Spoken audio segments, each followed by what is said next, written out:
मानस वरदान और श्राप से भरी पड़ी। या तो किसी को वरदान मिला और या तो किसी को श्राप मिला, या तो किसी को वरदान मिला या तो किसी को श्राप मिला। भगवान भोले बाबा कहने लगे, देवी आपके गुरु जो नारद जी हैं, एक बार उन्होंने भी श्राप दे दिया आप भगवान नारायण को। पार्वती मैया जी असमंजस में आ गई कि नारद क्यों श्राप देंगे भाई। गिरजा चकित भई सुनी बानी, नारद विष्णु भगत पुनि ज्ञानी। नारद तो ज्ञानी है, भगवान विष्णु जी के भक्त भी हैं, फिर नारद जी ने श्राप क्यों दे दिया।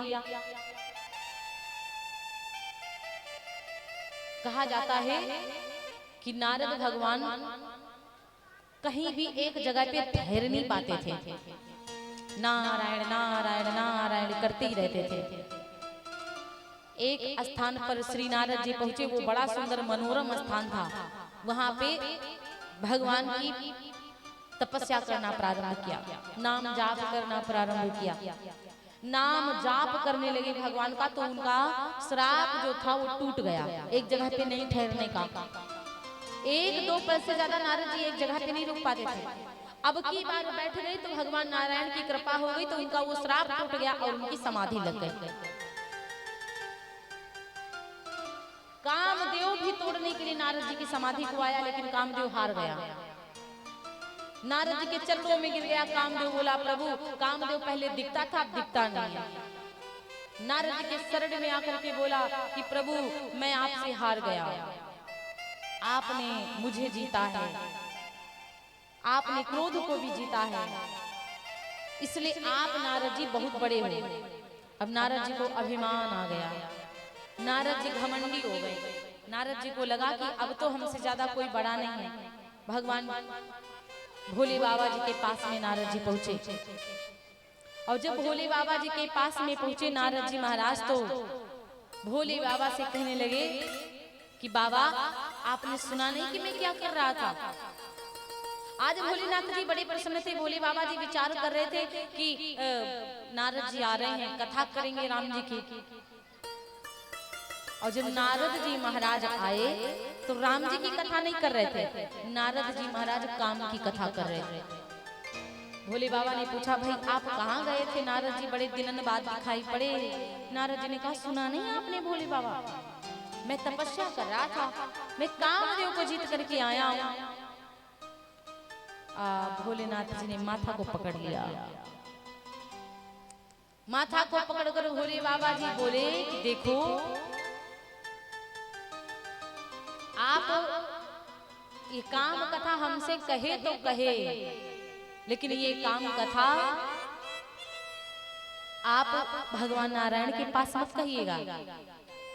अच्छा, नारद जी को भोले बाबा जी ने समझाया था, तो नारद जी को लगा कि भोले बाबा हमसे जल रहे हैं। नारद जी को अच्छा नहीं लगा। नारद जी भगवान नारायण जी के पास में जाकर के पहुंचे, और जब नारद जी नारायण जी के पास में जाकर के पहुंचे तो नारायण जी बड़े जोर से हंसे और आकर के बोले, आओ बैठो नारद जी। और नारद जी जैसे बैठ गए, नारायण जी ने नारद जी से पूछा कि भाई नारद जी आप बड़े दिनों बाद दर्शन दिए। नारद जी जो कथा भोले बाबा के सामने कही थी कि मैं कामदेव को जीत कर आया हूँ, वही कथा नारायण जी के सामने कह दिया। नारायण जी को लगा कि बताओ, मेरा भक्त नारद जो मेरी कथा कहता था, जो हर वक्त नारायण नारायण करता था, और वो भक्त नारद मेरा बिगड़ गया है, कामदेव की कथा कर रहा है। घमंड आ गया कि मैं कामदेव को जीत करके आया हूँ। भगवान ने विचार किया, इसको सही करना पड़ेगा। एक माया का नगर बसाया, माया का नगर बसाया। नारद जी जब भगवान नारायण के यहाँ से चले, उस माया नगरी में पहुंचे। वहां पे 4-5 लोग उधर खड़े थे, 4-5 लोग उधर खड़े थे, 4-5 लोग उधर खड़े हुए थे। तो नारद जी ने पूछा, भाई यहाँ पर भीड़ भाड़ क्यों लगी है। तो जब ये बात पूछी, लोगों ने बताया यहाँ के राजा हैं जिनका नाम है शीलनिधि, उनकी बिटिया का नाम है विश्व मोहिनी, उसका स्वयंवर है कल।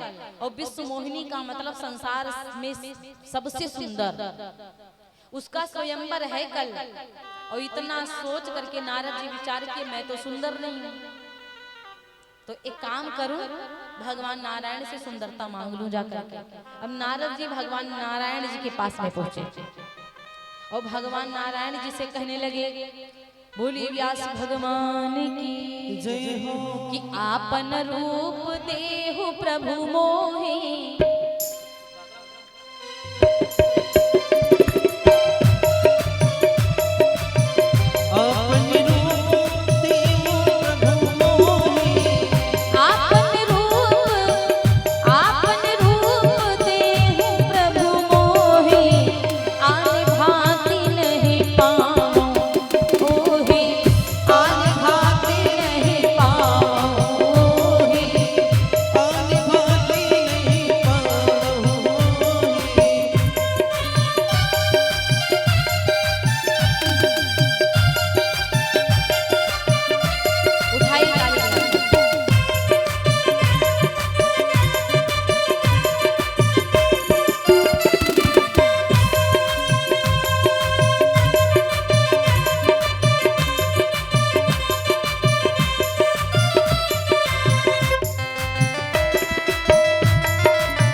मुझे अपना रूप दे दो।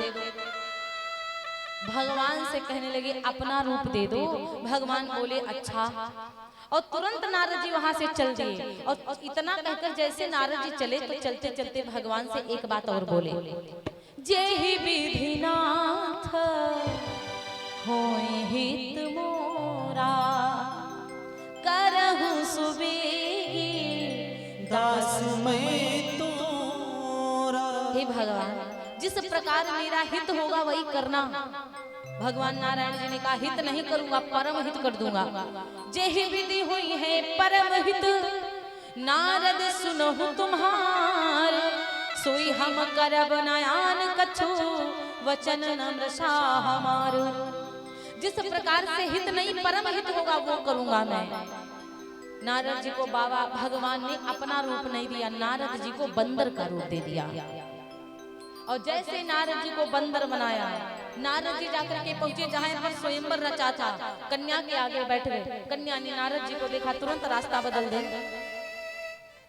और जैसे रास्ता को बदल दिया कन्या ने, नारद जी विचार कर रहे कि भगवान का रूप आया हूं इतना सुंदर, फिर ये विश्व मोहिनी मेरे गले में जयमाल क्यों नहीं डाल रही है। फिर से क्या हुआ कि फिर नारद जी उस कन्या के सामने गए, फिर वो रास्ता बदल दी। भगवान नारायण सुंदर से राजकुमार बनकर के आए थे।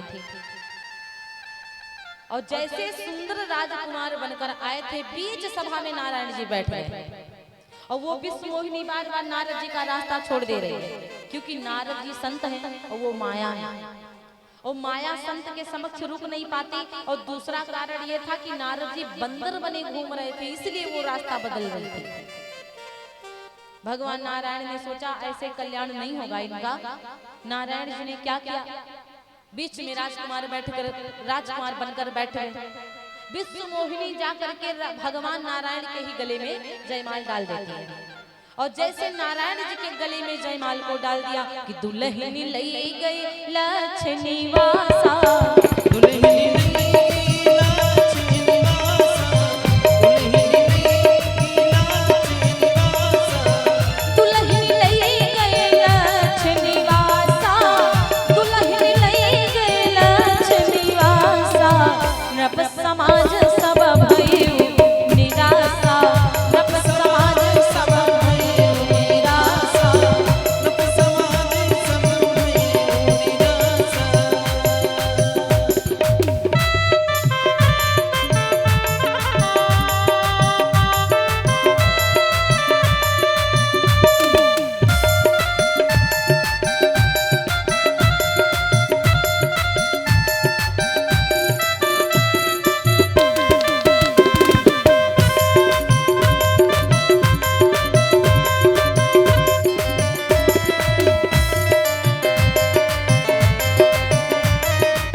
लेकर के चले गए। नारद जी को इतना दुख लगा भगवान भोले बाबा ने 2 गणों को भेजा था कि जाओ देखो जाके नारद जी करेंगे क्या।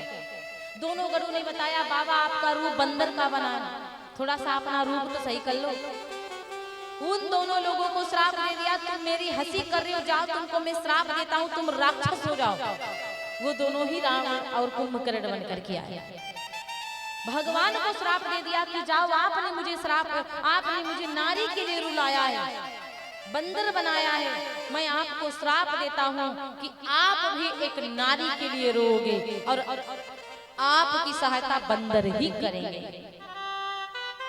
जब राम जी बन करके आए तो माता सीता के लिए खूब रोए, हनुमान जी, बंदर, भालू, सुग्रीव, जामवंत, नलनील, अंगद सब लोग इनकी सहायता करते हैं। तब रावण से सीता मैया को वापस लेकर के आए।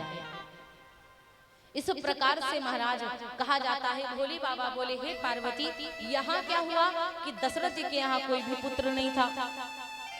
दशरथ जी गुरु भगवान के पास में जाकर के पहुंचे।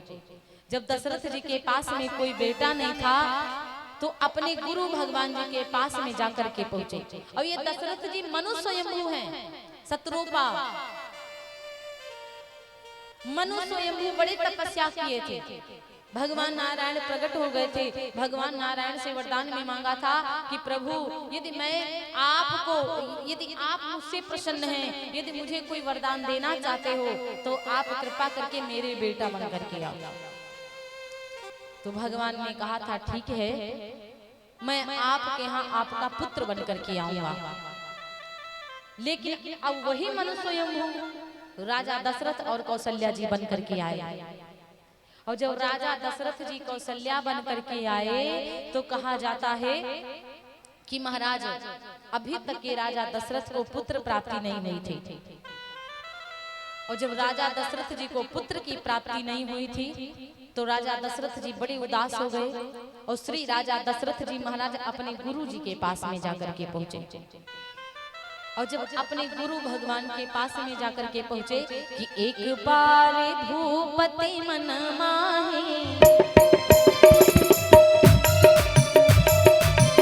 एक बार भूपति मन माहे, एक बार भूपति मन माहे, एक बार भूपति मन माहे, भय कलानी मोरे सुतना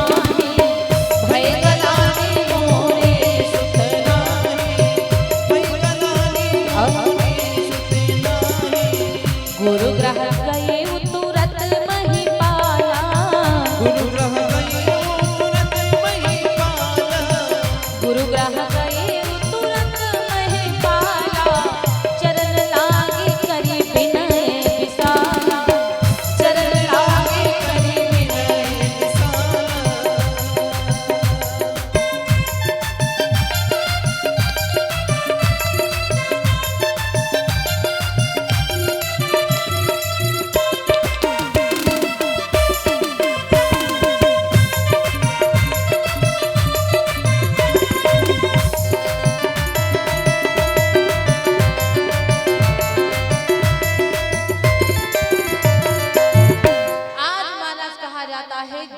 शरण में पहुंच गए महाराज दशरथ जी। एक बार भूपति मन माहे, भय गलान मोरे सुतनाई। गुरु के शरण में पहुंचे। एक बार का शब्द इसलिए आया क्योंकि जब जब दशरथ जी को चिंता होती थी इंद्र जी के सिंहासन पर बैठते थे। स्वर्ग लोग जाते थे अपने विमान से, आधा सिंहासन इंद्र देता था बैठने के लिए दशरथ जी को। दशरथ जी बैठे हुए थे, उठकर चले गए। पता नहीं अकस्मात दशरथ जी वापस आए तो देखा कि जहां पर मैं बैठा था इंद्र जी उस आसन को धुला रहे हैं। दशरथ जी पूछने लगे जिस स्थान पर मैं बैठा था वो स्थान आप क्यों धुला रहे हैं? इंद्र जी ने कहा क्षमा करो प्रभु, मैं इसलिए वो स्थान धुला रहा हूं क्योंकि आप पुत्रहीन हो, आपके कोई भी बेटा नहीं है। और जैसे इतनी बात दशरथ जी सुनते तो इतनी चिंता हो गई तो गुरु भगवान के पास पहुंचे। गुरु जी के पास में जाकर रोने लगे कि अभी तक के मुझे एक पुत्र नहीं हुआ। गुरु भगवान ने कहा चिंता मत करो, धरहु धीर होई हैं सूतचारी त्रिभुवन विदित भगत भय हारी। आप धीरज रखो, पुत्र कामेष्ट यज्ञ करवाओ और आपके 4 बेटा होंगे। आज दशरथ जी महाराज गुरु जी के पास में जाकर रोए, गुरु जी ने शांति दिया कि शांत हो जाओ, तुम्हें 4 बेटा होंगे। और गुरु भगवान ने दशरथ जी के दामाद जी को बुला लिया, श्रृंगी ऋषि जी को। श्रृंगी ऋषि वशिष्ठ बुला पुत्र का शुभ यज्ञ करावा। श्रृंगी ऋषि जी महाराज वशिष्ठ जी को बुलाए, पुत्र कामेष्ट यज्ञ करवाए। अग्नि देवता प्रकट हो गए, खीर का प्रसाद लेकर अग्नि देवता प्रकट हुए, दशरथ जी को दिया। दशरथ जी से कहा 3 रानियों को खिला देना। अब रानी 3 है, बेटा 4 होना है। दशरथ जी विचार करने लगे, 2 डबल भाग जिस रानी को दे दूंगा वो नाराज हो जाएगा। दशरथ जी महाराज विचार करने लगे कि जिसको डबल भाग दे दूंगा वो रुष्ट हो जाएगा। तो दशरथ जी विचार करके, जैसे कि ये खीर ये प्रसाद है, तो दशरथ जी महाराज ने आधा आधा कर लिया। और जैसे दशरथ जी ने आधा आधा किया, आधा दे दिया कौशल्या जी को, आधा दे दिया कैकेयी जी को। और दोनों पत्नियों से कहा कि तुम दोनों अपने आधा करके सुमित्रा जी को दे दो। और कौशल्या मैया ने अपने से आधा भाग निकाला, सुमित्रा माता जी को दे दिया। अब कौशल्या जी का 1 बच गया। कैकेयी मैया ने अपने भाग का आधा भाग निकाला, सुमित्रा जी को दे दिया। अब कैकेयी जी का भी 1 बच गया। दोनों पत्नियों के पास 1-1 और सुमित्रा मैया के पास 2 भाग हो जाते हैं महाराज। और जो सुमित्रा मैया के पास में 2 भाग हो गए तो तीनों माता गर्भवती हो गई। और जैसे तीनों माताएं गर्भवती हो जाती, तो महाराज जैसे तीनों पत्नियों ने प्रसाद को ग्रहण कर लिया, तीनों मैया गर्भवती। दुख की रात्रि खत्म हो गई, सुख की रात्रि आने वाली है।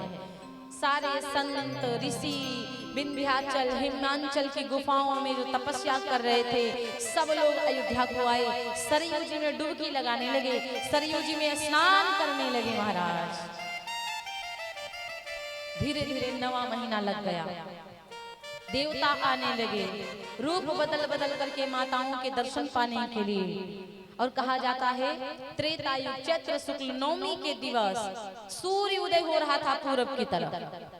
और जैसे पूरब की तरफ सूर्य उदय हो रहा था, चलते चलते धीरे धीरे सर के ऊपर आया।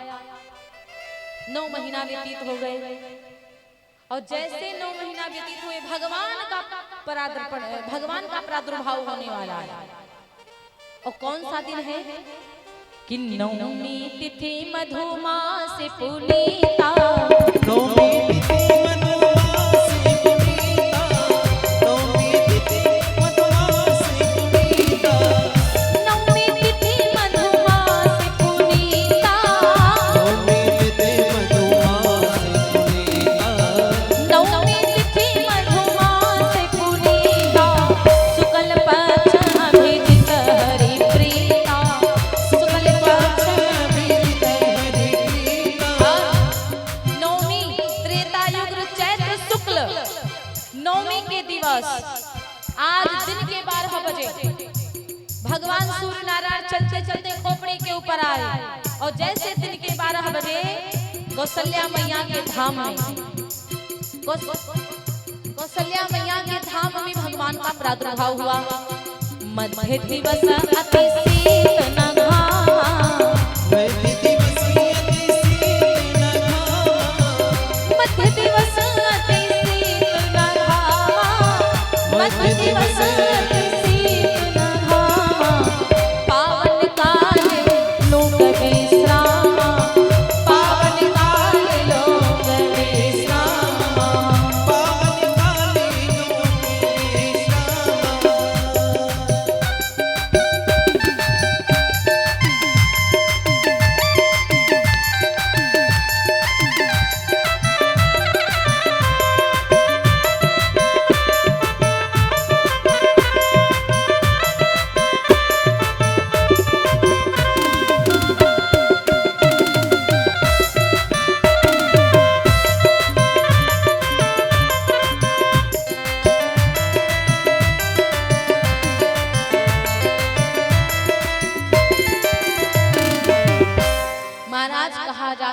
कि नवमी तिथि मधुमास पुनीता, शुक्ल पक्ष अभिजित हरिप्रीता, मध्य दिवस अति निशीत न घामा।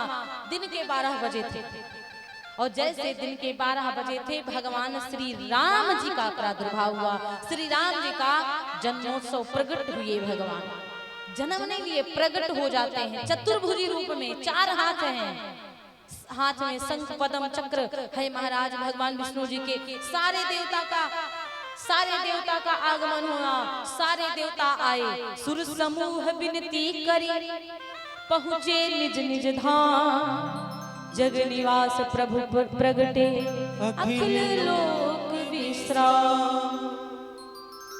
जग निवास, संसार में निवास करने के लिए भगवान विष्णु जी पधारे। और जैसे भगवान विष्णु जी अवतार लेकर के आए महाराज, 4 हाथ हैं, भगवान विष्णु खड़े हुए हैं। कौशल्या मैया ने देखा, अब कौशल्या मैया से कहा, माँ जल्दी से दरवाजे खोलो, सब मेरे दर्शन करने आ रहे हैं, मैं तो सबको दर्शन दूंगा। कौशल्या मैया के अपने आप हाथ जुड़ गए और हाथ अपने आप जुड़ गए और जैसे हाथ जुड़े विनती करने लगे। मैया कौशल्या विनती करने लगी, प्रभु आप 4 हाथ लेकर के आए हो और बाहर के लोग आएंगे तो क्या कहेंगे, मैं क्या सोचेंगे, मेरा उपहास होगा, इसलिए आप एक काम करो, ये 4 हाथ त्याग कर छोटे से बालक बन जाओ। कि भई प्रगट कृपाला, ताली बजाइएगा, दीन दयाला, कौशल्या हितकारी।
सागर हो, करुणा सुख के सागर हो, सुख देने वाले सरकार। करुणा सुख सागर सब गुण आगर, जेह गाहि श्रुति संता, सो मम हित लागे जन अनुरागी, भय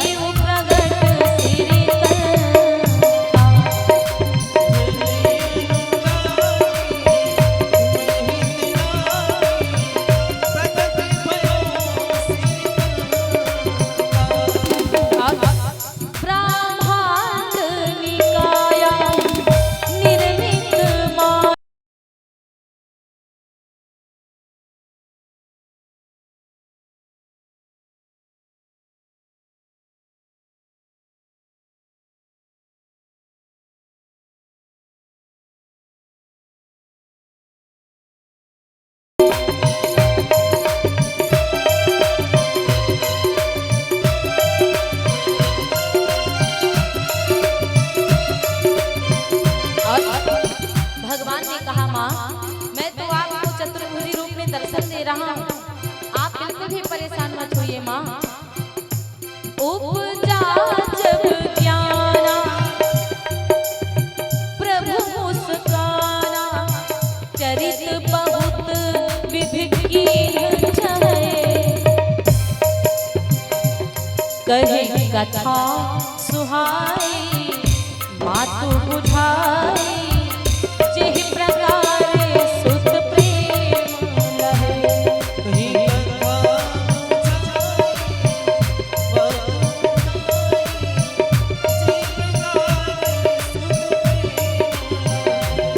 माता मुनि बोली सोमति टोली, तजहु तात यह रूपा, की जय शिशुलीला अति प्रिय शीला, यह सुख पर में अनूपा। सुनि बचन सुजाना रोदन ठाना, होई बालक सुरभूप, यह चरित जे गावहि हरिपद पावहि, तेना परहि भवभूपा।